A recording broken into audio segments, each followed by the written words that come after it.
So, what's cooking in Cindy's kitchen today? Well, today we are cleaning out the refrigerator. I'm telling you, I cleaned out the refrigerator, and this morning we're making a veggie ragout. The word ragout, R-A-G-O-U-T, is a French word, and it basically means stew. And there are thousands of ragout recipes. You can make a beef ragout, a lamb ragout, a turkey ragout, a chicken ragout, a pork ragout, or like we're doing today, we're doing a veggie ragout. These are roasted vegetables. Now, I cleaned out my crisper, and so there on here, there is about 3 or 4 carrots. There's a handful of cherry tomatoes. There's celery. There's an onion. There were 3 really sad-looking yellow squash. There was 1 sweet potato, 2 regular russet potatoes. I had an orange bell pepper and half of a red bell pepper, and some garlic. Now, the garlic was not looking sad, but you got to add some garlic in there. And then that's it. So as you can see, I chopped them all up so that they're about the same size. Can you see the sizes? So about 1/4 inch maybe. And then oiled them all, a little olive oil or vegetable oil or canola oil. Tossed them in some oil and salt and pepper. That's it, okay? Now I cooked this on 400 for about 40 minutes. You want to keep an eye on them because you see how these have a nice roasted color. Can you see that? But they're not burnt. You don't want anything burnt. But I promise you that your whole house will smell lovely. Now, before we get into that is still very hot. We're gonna start making our stock over here. And please realize that you can use any kind of vegetables you have in your crisper. This is my big purple pot. I'm just gonna take the lid off of it, set it aside. And in here, I have 64 ounces, Cindy, yes, of vegetable stock. All right, so I've brought this to a boil. I've not added anything else, no salt, no pepper, no seasonings, nothing, okay? I've brought this to a boil, and I have a can of tomato puree. This is like almost an 11-ounce can, 10.75 can of tomato puree. Let me find another purple one, right? And I'm gonna pour this in here. Okay, so we've got that in there. I'll probably just use my whisk. If you don't have tomato puree, you certainly can use a can of tomato paste. That would be fine. Tomato sauce is probably gonna be a little thin, but if that's all you've got, that's fine. Okay, we've whisked this together. So it's this beautiful red color. It's very dark. If you wanted to add meat in here, cook some meat in here, you certainly could do that. That's just a whole different recipe. And since we're doing veggie ragout, I'm just not gonna go into that, all right? All right, so we gotta bring this back up to a boil. And while that's happening, hey, Jim. Jim is from Massachusetts. Good to see you, Jim. I have 3 cups of water boiling over here because I'm going to serve this ragout on a bed of something, and that something is going to be grits. Now, a fancy French chef would not use grits. They would use polenta. You would serve this on a bed of polenta. Now, you can eat this all by itself, but we're gonna just take it up a notch, okay? Now, so what is the difference then between grits and polenta? Because, I used to say $12. Because, grits are cheap, and it's a southern thing, and polenta is expensive. Hey, Kimberly from Texas. But actually, there is a difference. And the difference is that while they are both made from corn, because, I used to say that grits was a southern thing and polenta was a snooty thing, but no. They are both made from corn. However, polenta is made from yellow corn, and grits are made from white corn or hominy, all right? So, now I'm about to break the Southerner's rule. The Southerner's rule is that you never use instant grits. You do not make instant grits. But in the interest of time, I'm making instant grits. So this serves 4. So it was 3 cups of water and 3/4 of a cup of grits. Grits. You remember that from when my cousin Vinny? What's a grit? All right, so my water's boiling and there was a pinch of salt. You just use the instructions on the grits. You certainly could make polenta. But again, polenta is a little bit more expensive than grits would be, and I'm trying to save you money here. So there you go. If you were a Southern girl, you already have grits in your kitchen. All right, so now we're gonna bring this back up to a boil, all right? And then we're gonna cover it because the instructions say on the stovetop, you put it in there. Oh, and then reduce the heat. Let me reduce the heat. And 5 to 7 minutes or thicken, okay? So that's what we'll do. Our water is now boiling. So now I'm gonna add some stuff to the water before I add my veggies. And you may be looking at me like going, what? But I have a bag of spinach. Remember the other day when we used spinach in one of our recipes, but I didn't use a whole lot and I bought fresh spinach. And so it's just all cleaned and it's in a zippy bag, okay? You know that a whole bunch of spinach cooks down. Oh, this looks like a ton, but you know it's gonna cook down and it's gonna look like there's no spinach in there at all. But again, I wanna use it up and I'm cleaning out. If you don't have spinach, you certainly don't have to put this in here, but maybe you have kale. Blech, blech, I can't stand kale, but maybe you can. Put some kale in there, right? That would be fine. I'm not coming to your house to eat, but there you go. Hey, Barbara, it's okay. We're making a veggie ragout. So we've roasted a whole bunch of vegetables that we cleaned out our crisper, and we roasted those in the oven with oil, salt, and pepper. And this is just 64 ounces of vegetable broth, a thing of tomato puree or tomato paste if you have that. And now I've just added a big bunch of spinach because that's what I had left over in my crisper. Now, that being said, remember the veggies that I told you that were that I roasted. And if you have turnips or, you know, whatever is in your kale, I can't. You know, there are just certain things that you like and certain things you don't like, and that's one of those things I don't like. Anyhow, so I'm stirring my grits, my cheap girls, the cheap girls polenta. Okay, so this is boiling. We'll just smush that down. I'm also gonna add a bunch of parsley because when we made stuff the other day, I had to get parsley. Look at this. This bowl pattern is called chicory. Oh, I was so glad when Rebecca brought this pattern back. So pretty. So this is probably a cup of chopped up parsley. Now, I'm not adding any seasonings other than salt and pepper. And you guys are probably going, she's lost her mind. Where's the Cindy that we know and love, right? Because you know that I season everything really well. Here's the deal. If I just sauteed all the vegetables that I was gonna cook in here and let them cook in here, that is an entirely different flavor. I know the parsley does look pretty in that little chicory bowl. The vegetables have an entirely different flavor when you roast them.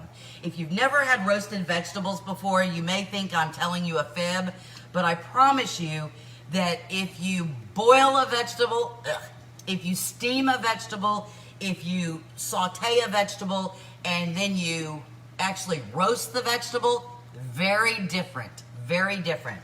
Okay, so our spinach and our broccoli, we've got that boiling again, and now we're gonna add our, I'm gonna add one other thing.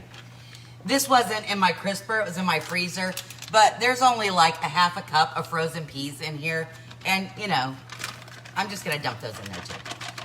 It wasn't enough to do anything with, and I don't like to throw stuff away. So like I said, I had a half a cup of frozen peas. I'm putting that in there too, because this is like veggie extravaganza. All right, I'm gonna go get my cookie sheet. Oh, it's okay. It's cooled off enough. All right, so there's all of our roasted vegetables. Yum. And now I'm just gonna start scooping those in here. Now, I know that it looks to you, and it is, a lot of vegetable. We're almost done. They're very watery right now because we're not all the way cooking. So, but I'm gonna lift these up just so you can see into the grit pan. See, the grit pan. That just my mom. Yes, on Sundays and grits and homemade biscuits and gravy and sausage and bacon. There you go, quite a few of you. So Sunday was like a huge. Well, Irene, you gotta try them. A couple of times. You know, grits are very versatile because you can put butter and salt and pepper and be done. But you can add some honey to them, butter and honey. You can add cinnamon and sugar. Decatur, Georgia. Donna, hello, dear. Good to see you. You try anything. Extra butter. I know, lots of butter. Had them in a breakfast casserole with sausage and cheese. Oh, I've never made them in a breakfast casserole. I may have to try that. Christmas morning. Oh, good. One of Philip's favorite meals is shrimp and grits. That is one of his favorite meals, is shrimp and grits. All right, this is pretty much done. I'm gonna go ahead and turn it off and just put the lid on it because we're gonna let this boil and we're gonna let this cook while we go make something else. Are you ready to go make something else? All right, we're gonna move away from the store daily as a kid. Girls raised in the South. There we go. All right, you ready? Come along. Come with me and you'll be in a world. What is it? Of pure imagination. I had to come up with the words. All right, here we go. Are you ready? I can tilt you up just a wee tad now because the stove, you know, you got to keep going, wherever you're going. All right, we're going to just let that cook. Really needs to cook about 30 minutes. And again, what we're doing is we're letting the sauce kind of thicken up because this isn't a soup, it's a stew. And so all of those starches from the potatoes and the vegetables are gonna, okay, Jessica's here doing her little thing that I need to switch the camera around. Hold on, I don't know, there we go. Whoops, nope, there we go. Cindy's kitchen is now right side. So there you go. Okay.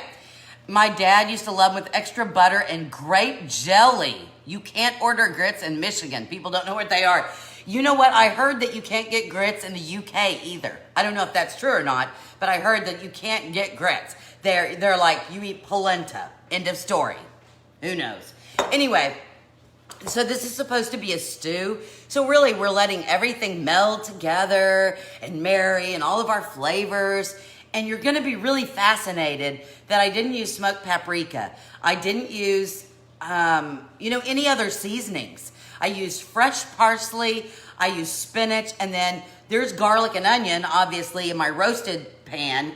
But everything is just gonna come out, those flavors of the roasted veggies. And so that's an awesome, awesome thing. So while that's cooking, I thought we needed a dessert.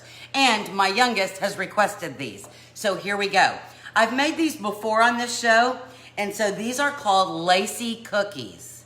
How many of you either watched the previous show and know what they are, or you've made or had Lacy cookies? You can get them like at Costco. They're called almond lace cookies, and they're dipped in chocolate. These are not almonds, and they have no chocolate. These are just Lacy cookies. But this is another thing that my mom made when I was growing up. So here we go with this recipe. Are you ready? Big old bowl. Get out your bob. This is my bob, my big old bowl. So we're gonna get out our bowl. We're gonna need 2 1/4 cups of instant oats. Not rolled oats, we want instant oats, okay? Into our big old bowl we go. I know that this is gonna look like a lot of sugar, but we need it this way. And so then we're gonna add 2 1/4 cups of light brown sugar, see? So 2 1/4 cup, equal amounts of oats. Look at this. This is a new bowl I just got. I don't know what this pattern is called, but I thought it was simply lovely. So I love the red. It looked just cheery. And you know, most of the time when I buy Polish pottery, I buy the pattern because it looks like it would make me happy.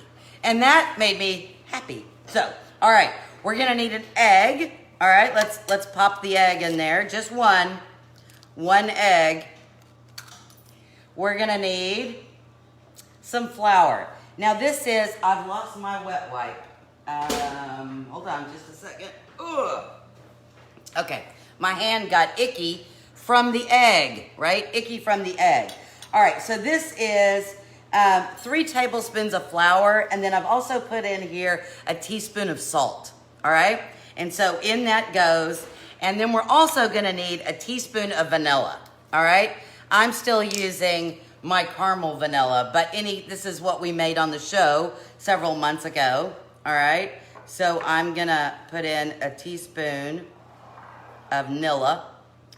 I have preheated my oven to 375. Hey Lisa, good afternoon. I have, oh, grits with cheese. Yes, Mama. Mama made grits with cheese. Oh, so good. All right, I got my Danish batter whisk. Yay, Danish batter whisk. And I'm gonna give this a stir before I add my cup of melted butter. Remember, a cup of melted butter is 2 sticks. 2 sticks. So you guys, sad, yesterday we learned that not only had Mac Davis died, right? But also Helen Reddy. And so this morning I was listening to Helen Reddy. And I guess I forgot all the songs that she used to sing. I always thought of, I am woman, hear me roar, right? I thought of that one. But I wholly forgot Delta Dawn. Who remembers Delta Dawn? Delta Dawn, what's that? Anyway, I just totally forgot that Delta Dawn was one of the songs. So I listened to a lot of Delta Dawn. That being said, I admitted yesterday that I listened to ABBA, and I was doing the Dancing Queen and Mamma Mia and all of that. And okay, so we're gonna go ahead and pour in our 2 sticks of melted butter in here. And so, that's like, people who listen to ABBA, we don't really say that, right? Because that's a big no-no. So that's my admission, right?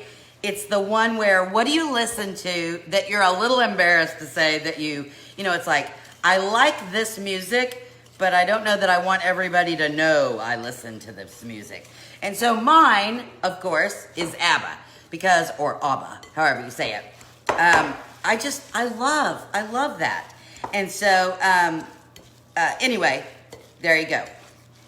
All right, so here's our oats, our brown sugar, a little bit of flour, a little bit of salt, an egg, vanilla, and 2 cups of melted sugar, or melted butter. Okay, there we go.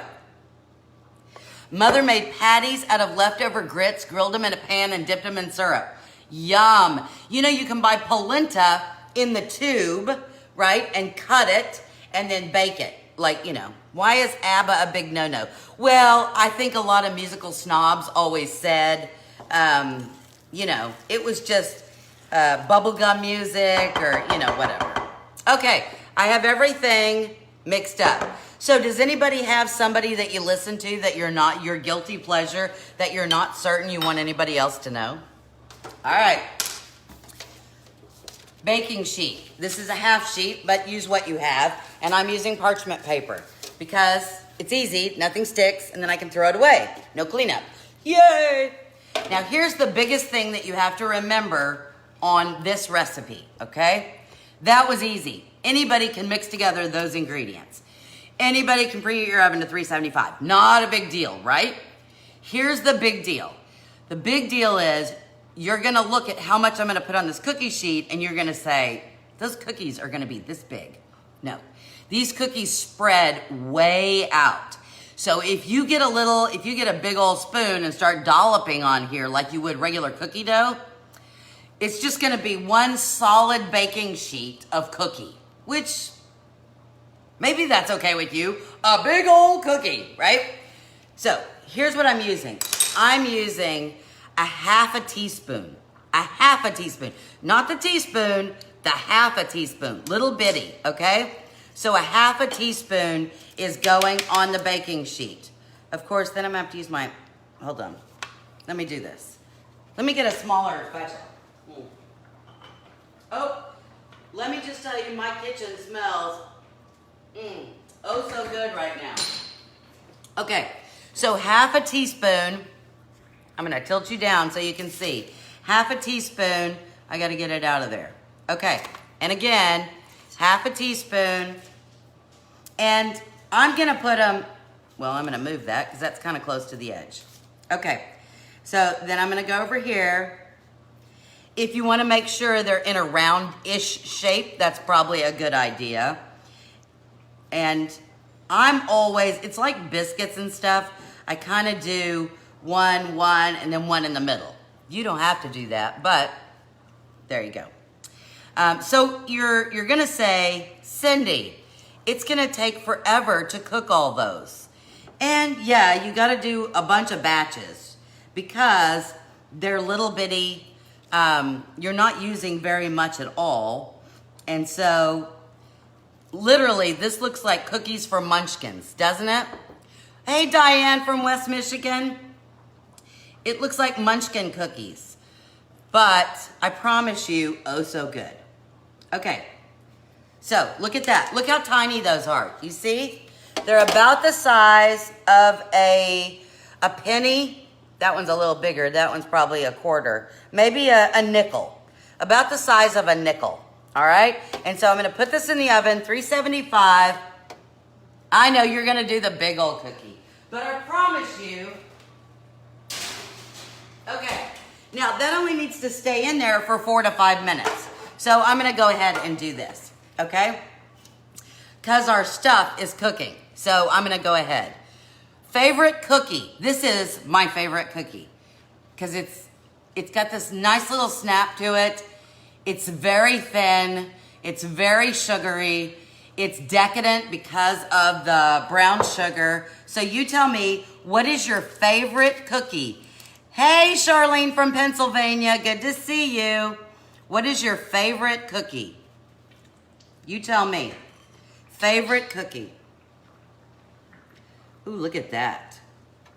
Nobody said that they had a music guilty pleasure. I guess you guys are embarrassed that I'll make fun of you. I promise I won't. This is so good. So good. The taste is just yummy. You could make these a little bigger, I suppose.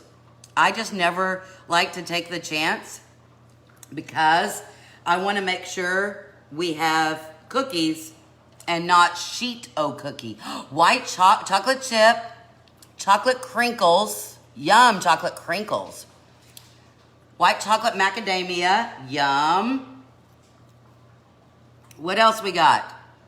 Chocolate chip, oh, pecan sandies. You know, I think my mom is a pecan sandies girl. I'm not a nut girl. I'm not a nut girl. I know I'm nutty. Snickerdoodles. A piping bag. Sure, you just have to make sure you have a larger end on it because of the oatmeal. Look, I made a mess there. Okay, I'm gonna put this oatmeal raisin. Cardi B. What's Cardi B? I don't know what that is. Okay, I'm gonna set this aside and I'll make the rest later. So what should we do while we're waiting? Favorite music, folk music from the 60s. Oh, I like that. Diamond cookies, shortbread base with nuts and sprinkles. Oh, and I love making shortbreads because really, flour, sugar, butter. Done. Flour, sugar, butter, right? I'm gonna need a spoon. Okay, so here we go. Here's what I'm gonna do. I'm gonna go ahead, while I really would prefer my ragu to cook a little bit longer, and I might leave it on the stove all day on low, I'm gonna go ahead and bring over and dish up so that you can kind of get an idea about what this meal is gonna look like. All right, so I'm gonna move all this aside. Here's the dish I'm using. Now this is like a pasta bowl, so it's got the edges and then it's got a bowl here. But you could serve it in a regular bowl. That would be fine. Okay. So look at this. There's our ragu. I would say it still needs to thicken just a wee tad, but there you go. Bob Seger. Oh, sugar cookies with black walnut flavoring. I don't know that I've ever had or heard of black walnut flavoring. Huh, Alice? Jim Croce, yeah. Okay. Now I'm gonna get my grits. Not just for breakfast anymore, okay? All right, so here we're gonna go. I'm gonna take my grits. I'm not gonna put butter in these, although, you know, if this was breakfast. Raw Irish radio. Oh, I've never heard of that. I like listening to Enya. That's George Strait. There you go. No, I don't sell Polish pottery, Barbara. I get all my Polish pottery from a lady that I've known forever. And she has a company in Illinois, but I order it all down here in Texas. And it's called More Polish Pottery. And that's the website, morepolishpottery.com. So you can go there. All right, so I'm gonna put, look at this. So can you see? I've got a little blanket, a mattress, a little pillow of grits. Yum. Now, look at this. I'm gonna slide over. Maybe I'll just move the camera instead of sliding over that big old pot. Can you see the big old pot? Look at